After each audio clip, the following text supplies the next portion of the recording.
लोकसभा और राज्यसभा में वक्फ संशोधन बिल पास होने के बाद प्रधानमंत्री नरेंद्र मोदी ने पहली बार एक सभा में खुलकर इस पर बात की है और कहा है कि इसका फायदा गरीब पिछड़े मुसलमानों को होगा। क्या वाकई में इसका फायदा गरीब पिछड़े मुसलमानों को होगा? इस विषय पर बात करने के लिए हमारे साथ समाजवादी पार्टी के वरिष्ठ नेता विधायक अबू आजमी जी हैं।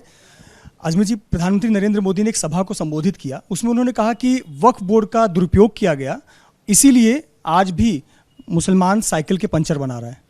देखिए, कहते हैं इरादे खंजर के नेक तो हो नहीं सकते। जो कह रहे हैं गरीब मुसलमानों को, पसमानदा मुसलमानों को फ़ायदा होगा, पंचर नहीं बनाएंगे। मैं उनसे पूछता हूं कि आपने कितने मुसलमानों को एमएलए बना दिया, कितने मुसलमानों को मिनिस्टर बनाया? आप किसी को टिकट देने को तैयार नहीं हो। आपकी जितनी भी, प्रधानमंत्री जी, आपने जितनी भी चीज़ें लाई वो सारी मुसलमानों के ख़िलाफ़ है। आपके राज्य में गाय बैल के नाम पर मुसलमान मारा जा रहा है। आप कुछ स्टेट में आप गाय बैल को काटने के लिए स्लॉटिंग करवा रहे हो, आप उसको रोक नहीं रहे हो। इससे वोटों की राजनीति। आपके राज्य में लोगों को पकड़ के जय सियाराम बोलने के लिए मजबूर किया जा रहा है। आपके राज्य में सारी मस्जिदों के नीचे मंदिर नज़र आ रही है। ये सारी चीज़ें, आपके इरादे सही नहीं है। आप जो कह रहे हैं वक्फ बोर्ड मैं नहीं समझता हूँ कि वक्फ ने किसी की ज़मीनें ज़बरदस्ती हथियाई होंगी। हाँ, वक्फ की ज़मीनें लोगों ने ज़रूर हथियाई हैं, इसमें कोई शक नहीं है, हथियाई लोगों ने।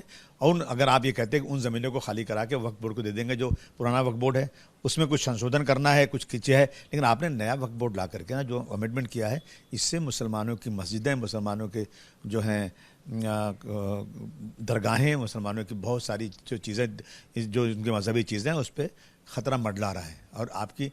और बीजेपी की नीयत मुसलमानों के लिए बिल्कुल सही नहीं है। इसलिए हम समझते हैं कि ये वक्फ बिल का अमेंडमेंट बिल्कुल हमें कबूल नहीं है। अब आपने पास कर दिया, ठीक है, लेकिन हमारा गम और गुस्सा इस पे लगातार रहेगा। पर पीएम कर रहे हैं कि ये कुछ भू माफिया थे जो पिछड़ों की, दलितों की ज़मीन कब्जा कर रहे थे वक्फ बोर्ड के नाम पर। नहीं, मैं नहीं समझता कि कोई भू माफिया हो सकता। भू माफियाओं ने जो ज़मीनें वक्फ की हैं, रिया हैं, जो वक्फ की गई हैं, उन ज़मीनों पे जैसे आप देख लीजिए, यहाँ पे भू माफिया अगर आप कहेंगे तो अंबानी साहब की जो ज़मीन है वो भी वक्फ ही है, उन्होंने वो कब्जा की हुई है।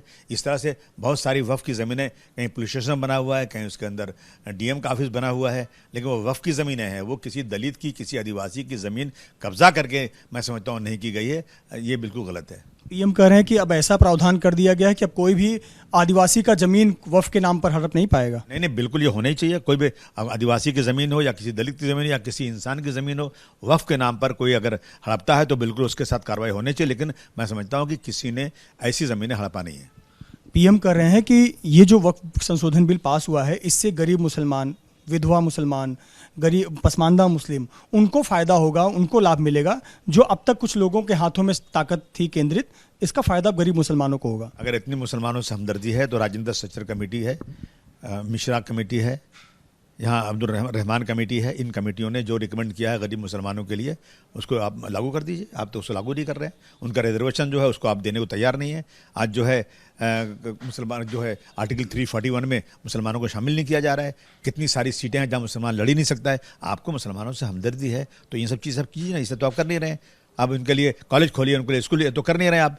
और आप जो मुसलमानों की चीज़ें हैं वो भी आप उसको हड़पना चाहते हैं। अगर ये बात है तो हज जाने वालों को सब्सिडी थी, और जब सब्सिडी हटाई गई तो कहा गया कि इस पैसे से कॉलेज स्कूल बच्चों के लिए बनाए जाएंगे, माइनॉरिटीज़ के लिए। अब बता दीजिए कितने कॉलेज बने, कितने स्कूल बने?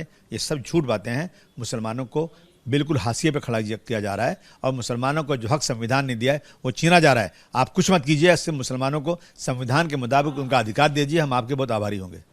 पर पीएम, आपने अभी जब मेरे सवाल के जवाब में कहा कि बीजेपी ने कितने एमपी एमएलए बनाए मुसलमानों को उनके भलाई के लिए, पीएम तो उस मंच से कह रहे हैं कि कांग्रेस क्यों ना अपना राष्ट्रीय अध्यक्ष एक मुसलमान बना दे अगर मुसलमानों की हैसियत हो। मैं कांग्रेस और समाजवादी और आरपीआई और जनता दल और किसी की बात नहीं कर रहा हूँ, मैं बीजेपी की बात कर रहा हूँ। पीएम साहब बैठे हैं, मजबूत पीएम साहब हैं। उन्होंने कितने मुसलमानों के एमएलए एमपी बनाए जो मुसलमानों के हित की बात कर रहे हैं। आज तक किसी ने इतना बड़ा अमेंडमेंट नहीं लाया था वक्त में, आपने लाया मुसलमानों के हित में। तो मुसलमानों के हित यहीं क्यों नजर आता है और क्यों नजर नहीं आता, मैं पूछ रहा हूं। उनको क्यों नहीं आप बराबरी का दर्जा देते?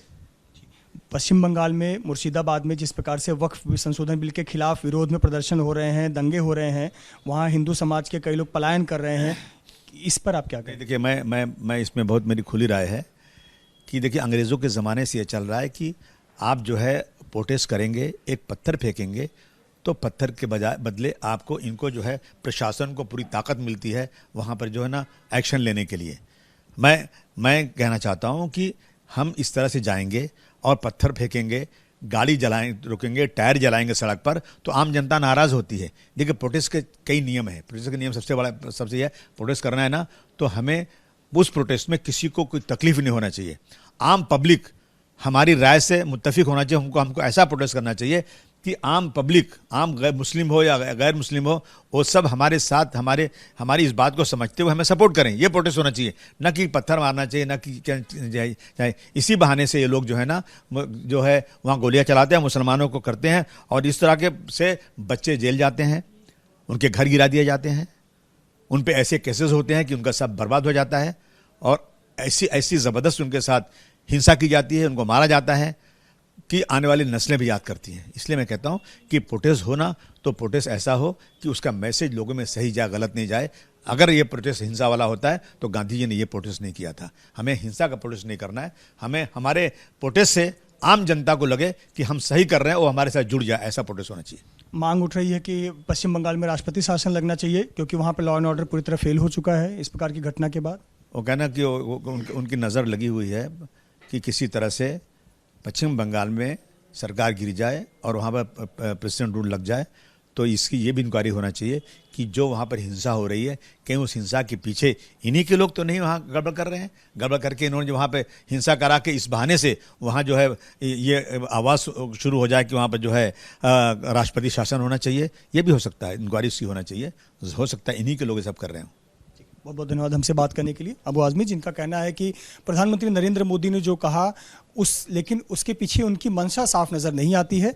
अगर वो सच्चे मायने में मुसलमानों के हितैषी होते तो अब तक भारतीय जनता पार्टी से MP MLA भी चुनकर आते। कैमरामैन अनिल पवार के साथ Mrityunjay Singh, ABP news, Mumbai. For exclusive and insightful videos, subscribe to our new channel ABP Live Premium.